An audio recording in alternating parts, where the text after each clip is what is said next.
trillion in 2009 to this symbolic pile of cash. And let's distribute it among our 100 Americans. Well, here's socialism, all the wealth of the country distributed equally.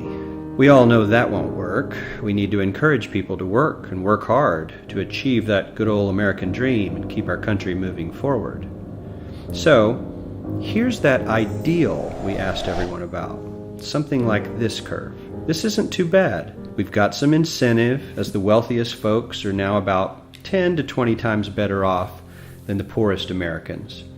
But hey, even the poor folks aren't actually poor, since the poverty line has stayed almost entirely off the chart. We have a super healthy middle class with a smooth transition into wealth. And yes, Republicans and Democrats alike chose this curve. 9 out of 10 people, 92%, said this was a nice, ideal distribution of America's wealth. But let's move on. This is what people think America's wealth distribution actually looks like. Not as equitable, clearly, but for me, even this still looks pretty great.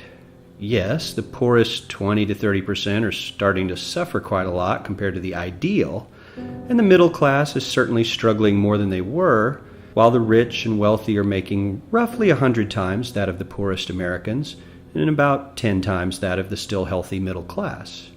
Sadly, this isn't even close to the reality. Here is the actual distribution of wealth in America. The poorest Americans don't even register.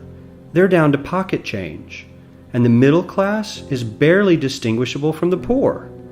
In fact, even the rich between the top 10 and 20 percentile are worse off. Only the top 10% are better off. And how much better off? So much better off that the top 2 to 5% are actually off the chart at this scale. And the top 1%, this guy, well, his stack of money stretches 10 times higher than we can show. Here's his stack of cash, restacked, all by itself. This is the top 1% we've been hearing so much about. So much green in his pockets that I have to give him a whole new column of his own because he won't fit on my chart.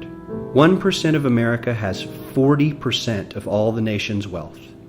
The bottom 80%, 8 out of every 10 people, or 80 out of these 100, only has 7% between them. And this has only gotten worse in the last 20 to 30 years.